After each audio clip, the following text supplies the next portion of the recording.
March 24, 1999.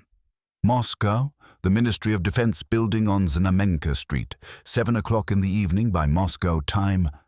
Beyond the windows of General Leonid Ivashov's office, head of the main Directorate for International Military Cooperation of the Russian Ministry of Defense, the spring twilight descended slowly, but the cold radiating from the triple-glazed glass suggested winter had not yet released its grip on the city. The office itself was Spartan, almost ascetic in the manner of Soviet military tradition that persisted through the chaos of the 1990s. A large wooden desk bearing the scars of decades, green-shaded lamps casting pools of yellowish light, walls lined with maps that showed a world no longer recognizable, and the faint chemical smell of mimeographed documents mixed with stale cigarette smoke that had seeped into every fiber of the building's fabric. Ivashov stood motionless near the window, his reflection ghostly against the darkening sky, a man in his mid-50s whose rigid military bearing could not entirely conceal the tension coiled in his shoulders. He had removed his uniform jacket and loosened his collar, an uncharacteristic concession to the pressure that had been building throughout the day. The secure telephone on his desk, a bulky apparatus in matte black that connected directly to the General Staff Communications Network, had rung twice in the past hour, with preliminary warnings, cryptic phrases from intelligence officers stationed in Brussels and Belgrade that the threshold was being crossed, that what had been threatened for weeks was now imminent. When it rang again at 7:14, Ivashov knew before lifting the receiver that the moment had arrived. The voice on the other end belonged to Colonel Sergei Baranov, military attaché at the Russian embassy in Belgrade, and the words came in clipped, professional Russian that barely masked an undercurrent of shock. NATO aircraft, principally American F-117 stealth fighters and Tomahawk cruise missiles launched from vessels in the Adriatic, had begun striking targets across Serbia and Kosovo.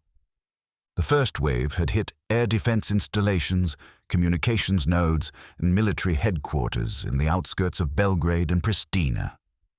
The colonel's voice remained steady as he relayed coordinates and weapon systems, the technical language of warfare providing a temporary shield against the enormity of what was unfolding. But Ivashov detected something else beneath the military precision, a tone he recognized from his own younger years during the Afghan campaign.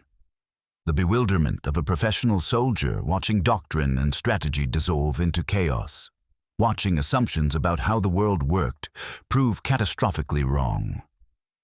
Ivashov thanked Baranov, instructed him to maintain communications as long as possible, and replaced the receiver with deliberate care, as though the physical act of setting down the phone could somehow contain or delay the implications of what he had just heard. For perhaps 30 seconds he remained standing beside his desk, one hand still resting on the telephone, staring at nothing in particular.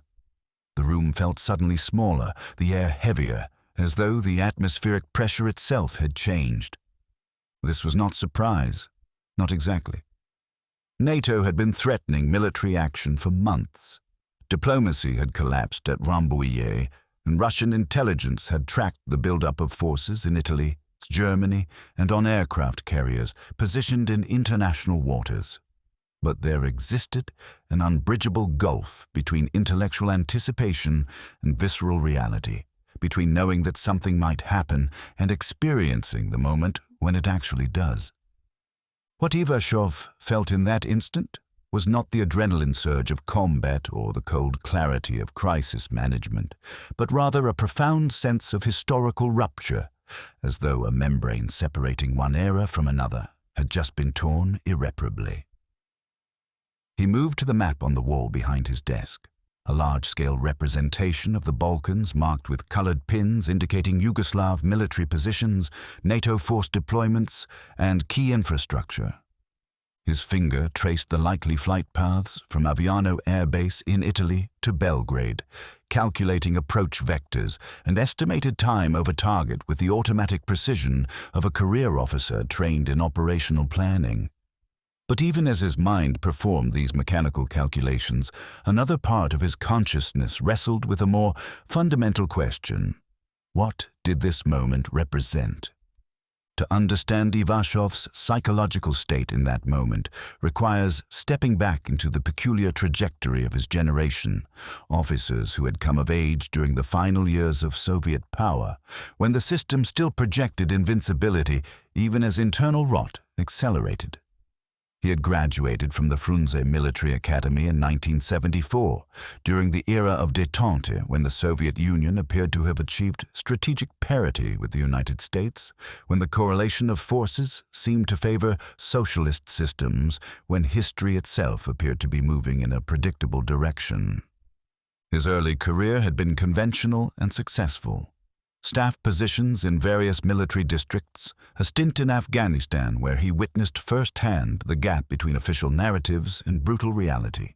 Promotion to the General Staff, where he specialized in relations with Warsaw Pact allies and developing world clients. Throughout this period, Ivashov had been neither a zealous ideologue nor a cynic, but rather a professional who accepted the system's basic premises while recognizing its inefficiencies and contradictions. The collapse of the Soviet Union in 1991 had therefore represented not liberation, but catastrophe, the dissolution of everything his career had been built to serve. Yet Ivashov, unlike many of his contemporaries who descended into alcoholism, corruption, or bitter recrimination, had attempted to adapt. He became involved in the Partnership for Peace program, worked on confidence-building measures with NATO officers, and genuinely believed that the end of ideological competition might allow for pragmatic cooperation based on mutual security interests. This hopeful phase had lasted perhaps 3 years, from roughly 1992 to 1995, before the accumulating evidence of Western intentions became impossible to ignore or rationalize. NATO expansion into former Warsaw Pact countries, despite verbal assurances during German reunification negotiations that the alliance would not move eastward, revealed that Western governments viewed the post-Cold War settlement not as a mutual accommodation, but as a victory to be exploited. Russia's economic collapse, managed by Western-advised shock therapy that produced oligarchic capitalism rather than prosperity, suggested that Western interest in Russian welfare was limited at best. The Bosnian War had provided an early test case for post-Cold War security arrangements, and Russia's experience there had been instructive in ways that confirmed Ivashov's growing pessimism. Russian forces participated in peacekeeping operations alongside NATO troops, but always in a subordinate capacity. Their concerns about Serbian interests routinely dismissed, their proposals for diplomatic settlements ignored in favor of military solutions that enhanced NATO's institutional relevance. By 1999, Ivashov had evolved into something close to a hardliner, though his hardness derived not from ideology, but from bitter experience. He had watched Russia's attempts at cooperation produce nothing but continued marginalization. He had seen the international order that emerged from the Cold War's end reveal itself as American hegemony thinly disguised as multilateralism. And now, with NATO bombs falling on Belgrade, that reality was being demonstrated with unambiguous clarity. The Kosovo crisis itself was rooted in the complex ethnic politics of Yugoslavia's dissolution, a process that had been underway since 1991. And that exposed the fundamental instability of multi-ethnic states held together by authoritarian governance rather than genuine political consensus. Kosovo, an autonomous province within Serbia under the Yugoslav constitution, had a population that was roughly 90% ethnic Albanian and 10% Serb, but contained sites of profound historical and religious significance to Serbian national identity.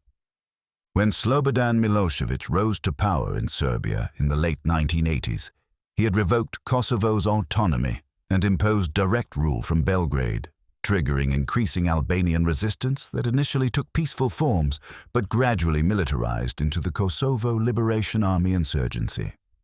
By 1998, the situation had deteriorated into a brutal counterinsurgency campaign, with Serbian security forces conducting operations that displaced hundreds of thousands of civilians and generated widespread international condemnation. The Russian government and military establishment did not dispute that atrocities were occurring in Kosovo, but they understood the situation through a fundamentally different analytical lens than their Western counterparts. From Moscow's perspective, Kosovo represented separatism and terrorism threatening the territorial integrity of a sovereign state, precisely the kind of ethnically motivated insurgency that Russia itself faced in Chechnya and feared in other regions with restive minority populations.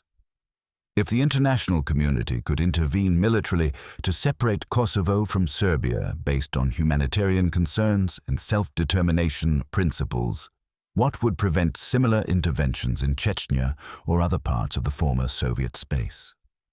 Moreover, the KLA was hardly a pristine liberation movement.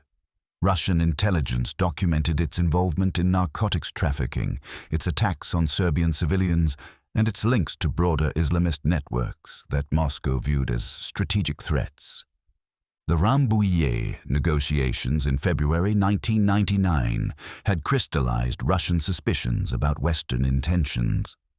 The proposed agreement demanded not merely Yugoslav withdrawal from Kosovo, but effective NATO occupation of all of Serbia, with alliance forces enjoying freedom of movement throughout Yugoslav territory and immunity from local law.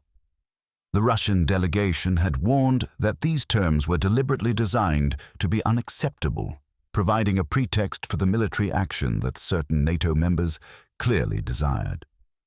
When Milosevic predictably refused to sign, NATO declared diplomacy exhausted and began final preparations for the air campaign. Now, standing in his office as darkness settled over Moscow, Ivashov confronted the immediate question of how Russia should respond. The military options were severely constrained. Russia's conventional forces, though still enormous on paper, had deteriorated catastrophically through a decade of underfunding, collapsing morale, and rampant corruption. The Navy was largely inoperative, the Air Force grounded by lack of fuel and spare parts, and the ground forces incapable of projecting power beyond Russia's immediate periphery. Any attempt at direct military confrontation with NATO would be suicidal and would risk escalation into a nuclear exchange that no rational person could contemplate. Russia's actual options were limited to diplomatic protest, symbolic military gestures, and perhaps humanitarian assistance to Serbia that would demonstrate solidarity without crossing into open conflict. But the broader strategic implications demanded consideration beyond immediate tactical responses. If NATO could bomb a European country without United Nations authorization, based solely on humanitarian justifications that the alliance itself defined and judged, then the entire framework of international law that had emerged from World War II was effectively void. The principle of non-interference in internal affairs, the requirement for Security Council approval for military action, the sovereign equality of states regardless of size or power, all of these would become empty phrases, masking a reality in which American military dominance could be deployed wherever Washington chose. The telephone rang repeatedly over the next several hours as Russia's military and political leadership attempted to coordinate a response. Defense Minister Igor Sergeyev called from his residence, his voice carrying the formal control of a nuclear weapons officer, but with an undercurrent of barely suppressed rage. What were Russia's options? What response would demonstrate resolve without triggering uncontrollable escalation? Ivashov provided concise assessments. Russian peacekeeping forces in Bosnia could be placed on heightened alert. Naval vessels in the Mediterranean could alter patrol patterns. Air defense systems along western borders could be activated. But these were gestures, theater designed to salvage dignity rather than substantive actions that would alter strategic calculations. President Boris Yeltsin, physically weakened and politically diminished, but still capable of flashes of his old belligerence, issued a statement condemning the NATO action as a violation of international law and warning of serious consequences for European security. Russian representatives at the United Nations Security Council demanded emergency sessions and introduced resolutions calling for immediate cessation of the bombing. China aligned with Russia in these efforts, but the practical effect was negligible. NATO had deliberately bypassed the Security Council precisely to avoid Russian and Chinese vetoes. As the bombing campaign continued through subsequent weeks, Ivashov found himself involved in increasingly desperate diplomatic efforts to broker some kind of settlement that would preserve Russian influence and prevent complete Western dominance over the final disposition of Kosovo. Russia proposed various formulations allowing NATO to declare victory while preserving some role for Serbian authority and ensuring Russian participation in any peacekeeping force. These proposals were consistently rejected, not because they were unreasonable, but because NATO, particularly the United States, had concluded that Serbian capitulation must be total. The moment of revelation, the point at which the true nature of Russia's strategic position became undeniable, arrived in early June as the bombing campaign neared its end and negotiations began for the entry of international peacekeeping forces into Kosovo. Russia had been demanding meaningful participation in post-war arrangements, but NATO was offering only token involvement under alliance command, effectively treating Russian troops as subordinates rather than partners. It was in this context that a plan emerged within the Russian military leadership, developed with minimal coordination with the Foreign Ministry and in direct contradiction of what Russia's NATO counterparts believed had been agreed. On the night of June 11th, approximately 200 Russian paratroopers moved out from their positions in Bosnia, drove through the night across Serbian territory, and arrived at Slatina Airport outside Pristina hours before NATO forces could secure it. Ivashov was in the command center when confirmation came that Russian forces had reached the airport and were establishing defensive positions. The operation had been conducted with extraordinary secrecy and represented a military fait accompli designed to force NATO to negotiate seriously about Russian participation rather than simply present Moscow with predetermined outcomes. The risks were substantial and immediately apparent. NATO forces, particularly American troops under General Wesley Clark's command, were converging on Pristina with orders to secure the city and its airport. The prospect of armed confrontation between Russian and NATO soldiers carried implications too grave to fully contemplate, the kind of accidental escalation that had been carefully avoided throughout the Cold War, but that now seemed frighteningly possible. In the event, disaster was narrowly averted through a combination of restraint and improvisation. British General Sir Mike Jackson, commanding NATO ground forces, received orders from Clark to block the runways and prevent Russian reinforcements from landing. Jackson, demonstrating the kind of military judgment that transcends doctrine, reportedly responded that he was not going to start World War III for the Supreme Allied Commander.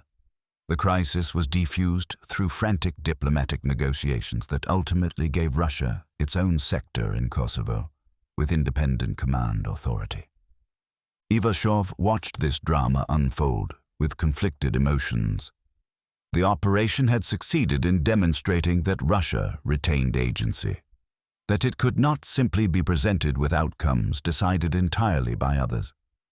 The airport seizure had forced NATO to negotiate seriously, achieving through unilateral military action what months of diplomacy had failed to secure. But the costs and risks of that success were difficult to ignore. The operation had violated agreements with international partners and had brought Russian and NATO forces to the brink of armed confrontation. If different commanders had been in different positions, if British restraint had given way to American assertiveness, the outcome could easily have been catastrophic. In the longer term, the Kosovo War represented a fundamental turning point in Russia's post-Cold War trajectory. The optimistic assumptions of the early 1990s, the belief that Russia could find a place as a cooperative participant in a Western-led international order, were definitively abandoned.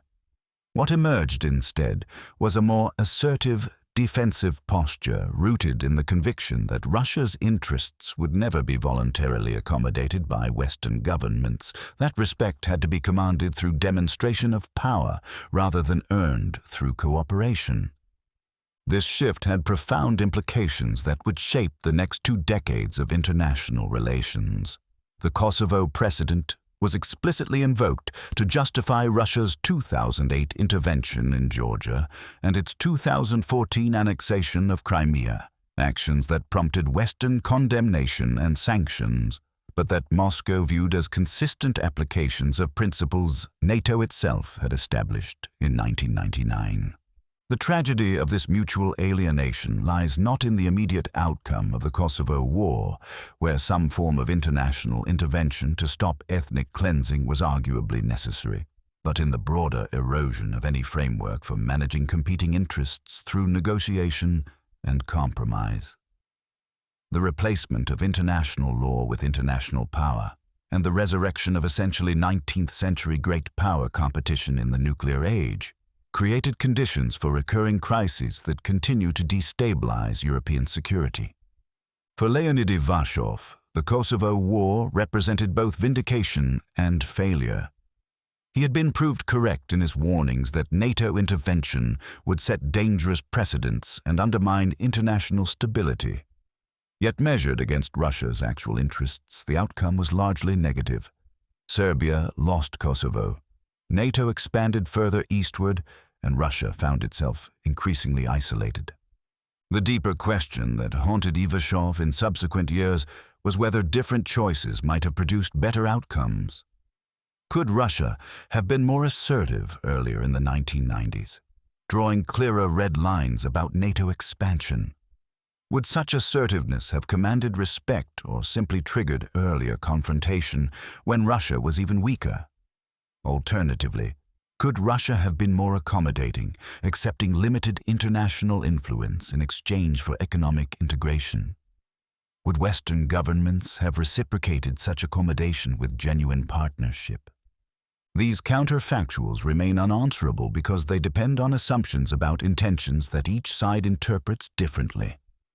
What is clear is that the mutual trust required for cooperative security arrangements was progressively destroyed, with the Kosovo War serving as the critical moment when divergent interpretations of international law and security interests became irreconcilable.